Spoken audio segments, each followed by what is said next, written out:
Hey, welcome everyone. This is Sniper69. Welcome to my YouTube channel. Okay, so today I'm gonna show you how to play with the classic, the Giant Prince. Now this is really good deck. Back in the days, we used to have Mosquito instead of Mega Minion and Skeleton instead of Bats. So yeah, we used to have this. Now those people who don't have the lock, you guys can substitute it for Ice Spirit. You can just cycle it fast. Okay, so now, but the new update in which we have the Mega Minion and the Bats, these guys are awesome. Yeah, just for the record, I've got all the legendaries. Yeah. Haha. Anyways, yeah, so this is the deck which I'm using, and this is the classic combo. This deck is very easy to use. Now this deck's you'll be weak against players who use P.E.K.K.A.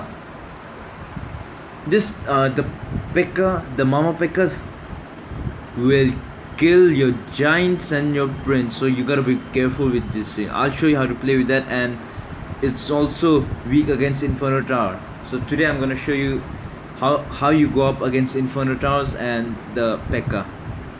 Okay, so okay, here's the Inferno Tower. Now this diamond, this deck, okay, gonna have some Chinese player, let's call them the diamond. Okay, so now first, split your bats if you have this thing.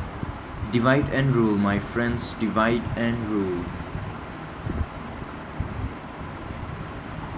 I had an advantage over here actually, since my fireball is 9, so I don't think this match was fair though, but it'll be the same thing whether the Mosquito will be level 8 or 9. So I create a push from the left side. So since my giant will be slow, I send my mega minion on the right side, yeah, because I want to create a push from the left side. The giant make it stronger. Now see over here, the Inferno Tower, like I said, they're gonna place it in the middle. This bats, since the new update, the bats we'll be having 5 bats, and these bats are so fast, so the Inferno Tower, like, it get distracted by the bats. Look over here, I send it in the middle, boom, but zap, and yep, I zap. Okay, so by this over here, it is a good game by me.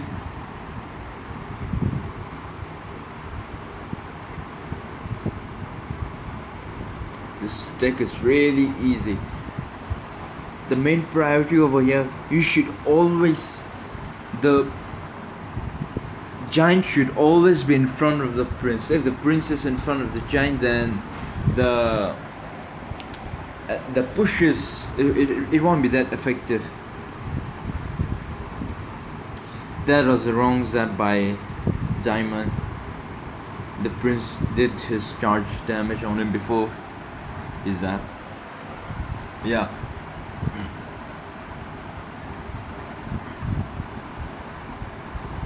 Okay, over here I'm getting a bit more damage, so I put my pump down over here. Now you gotta put this pump down whenever you have, because now when the double elixir comes, you later in the game you will just spawn your troops, your giant, your prince, which costs just 5 elixir. You'll be spawning them. Now I know this tower was gonna be dead, so I wanted to make a good push, so that's why I let the hog him and do the prince do the damage. I should have waited for you, but anywho, zap, boom, boom. So over here I just spawned my troops, put in the giant in the center. Like I told you, 5 elixir. Within the double elixir, when it will be double elixir, you'll be having a lot of advantage. You will just be able to cycle through it. You're gonna just spawn your troops. Boom, this is GG over here.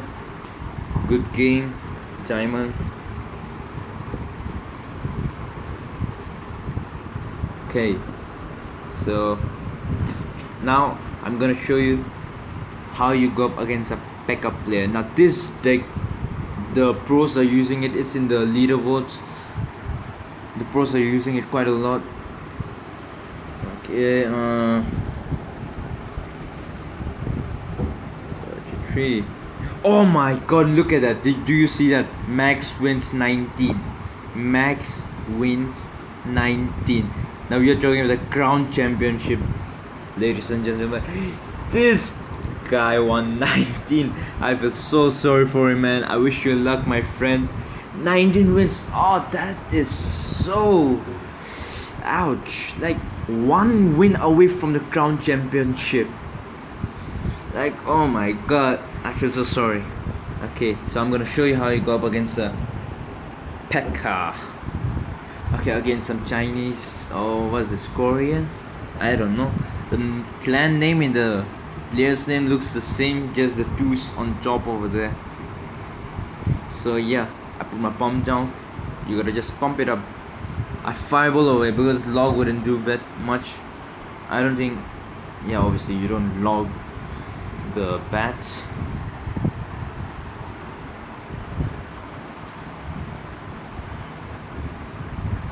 Ice Golem. I thought he had a graveyard deck when it Ice Golem and thing, but then I saw the Pekka over there. I was like, okay, so I gotta play it nicely, nice and cool. I put my prince from the back for the charge.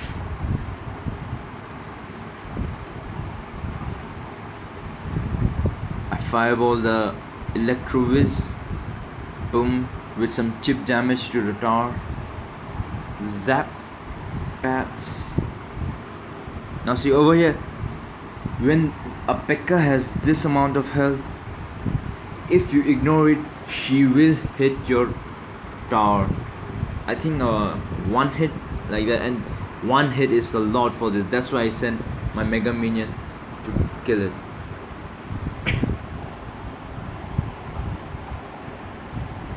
So over here the trade is going even over here at the moment. So I put my palm down on the right side, boom. Okay, so over here I put my prince to tank for those goblins. Yep. Any lights over now? See over here, when a prince has this much health, do not ignore it. Like just before, how the Pekka's health was less like this, do not ignore it. They will do one hit to the tower, and plus the prince is charging. So at this thing, the player, he thought that the prince would die before it touched the tower, and he had the lightning and a zap, but he light my elixir collector, and boom, prince does one hit, massive hit. He cries over here. The charge, the prince charge is like, it's so deadly. Okay, now double elixir time. Boom. So I had to send everything from the back. I had to build my elixir pump. So I put my elixir collector and fireball, electroviz, give chip damage to the thing. Zap, boom, bats, goblins, gone. Now I know I will not defend it out because there's a huge Mama Pekka over here, and the left tower of your opponents is already half of its health.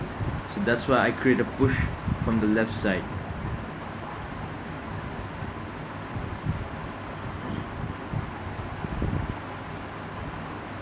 Send in Pekka, Mama Pekka, and I fireball away. I thought he had an electro wizard, which was really bad prediction. And zap.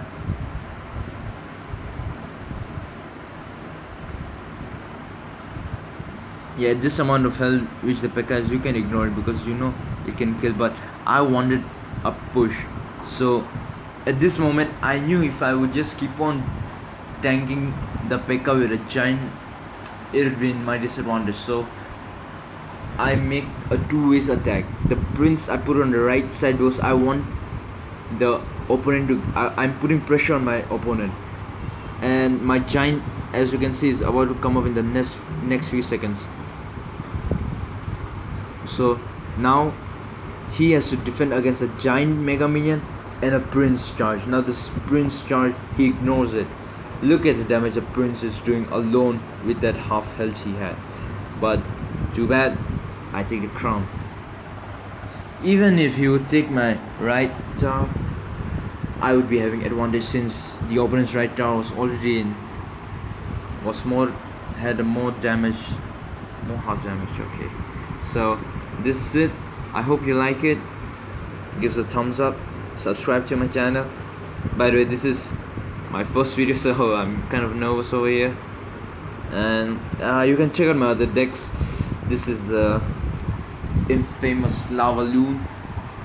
This is what the pros are using it, and this is the back in the days double prince with electro wizard and ice wizard. Oh yeah, this deck is really good, but this has got a disadvantage against aerial troops. So if the opponent sends a lava loon from either the left or the right side, just give pressure from the other side of the lane. You don't want to put support troops behind the opponent's lava loon. Okay, and yeah, same goes for over here. Since this deck, you can just cycle through it very fast. If your opponent puts, if you're against a beat down player, that is against a golem or a lava hound. So if the opponent puts a golem from either the left or the right side, suppose the opponent puts golem from the left side, you put your giant prince, whatever, not giant prince, it'll be too much, put a giant bats, yeah, and attack it, give pressure from the right side. So like that, you're gonna be having a huge advantage, and put prince to take care of the golem over there. Okay, so this is it. Peace. Thank you for watching it, and like and subscribe.